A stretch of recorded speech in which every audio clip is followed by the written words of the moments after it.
avec des pratiques de Babylone. C'est ce qui fait même la force ou la base du catholicisme.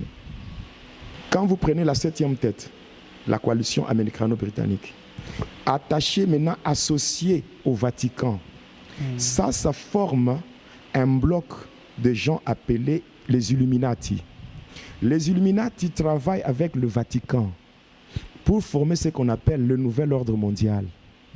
Et c'est comme ça que le monde est contrôlé. Je sais très bien qu'en disant les choses que j'explique là, je suis en train d'exposer ma vie. Mais la Bible me dit que celui qui cherchera à protéger sa vie la perdra. Mais celui qui perdra sa vie pour Jésus la retrouvera. Ouais. Vous savez, le mal, ce qui fait qu'aujourd'hui l'Église n'est pas puissante, c'est parce que les hommes ont peur de la mort. Paul dit, je vois la mort comme un gain. N'est-ce pas? Je regarde mon passé et je vois cela comme la boue. Mais la mort, je vois cela comme un gain. Parce que quand je sers le Seigneur, si je meurs en servant Jésus, je vais retrouver la vraie vie. Ouais. Je sais que quand je parle, je ne parle pas au Congo. Je ne parle pas seulement à Lubumbashi. Ouais. Je parle devant le monde entier. Oui. Je n'ai pas froid aux yeux pour dire la vérité. Et le Seigneur m'a donné un ministère de prier pour le monde. C'est-à-dire que prier pour le monde, c'est en quelque sorte un principe basé sur une action qui consiste à désenvoûter la terre. La terre qui a été envoûtée par Satan, Lucifer. Mais nous voulons détruire les œuvres de ténèbres.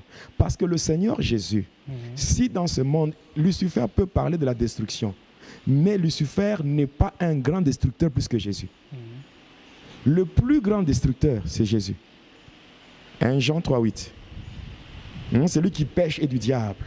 Car le diable pêche dès le commencement. Mais le Fils de Dieu a paru afin de détruire les œuvres du diable.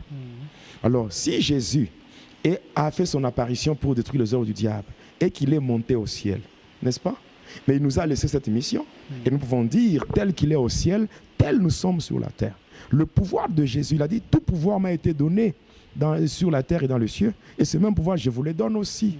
Donc, ce qui fait qu'aujourd'hui, si nous traînons encore en train de trembler parce que les hommes ont parlé, lorsque Pierre et Jean étaient devant les Sanhédrins juifs, ils ont dit quoi? Nous allons obéir aux hommes ou bien à Dieu? À Dieu. À Dieu, hein? Moi, Jonas, je dois obéir à Dieu. J'obéis et j'obéirai toujours à Dieu.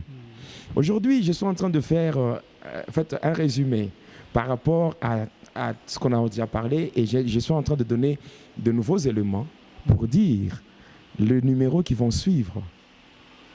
Là, le diable aura très mal. Il aura très mal. Et je le dis, Dieu m'est témoin, il aura très mal. Nous ne sommes pas là, on n'attaque personne. Le diable, nous devons lui résister. Oui, la Bible dit, soumettez-vous donc à Dieu, résistez au diable et il fuira. Nous ne pouvons pas faire allégeance à Satan. On ne peut pas s'embarquer dans une affaire sans connaître le soubassement. Vous ne pouvez pas dire que non, moi je suis catholique parce que mes parents étaient catholiques, mes grands-pères catholiques, mes arrière-grands-parents étaient catholiques. Non.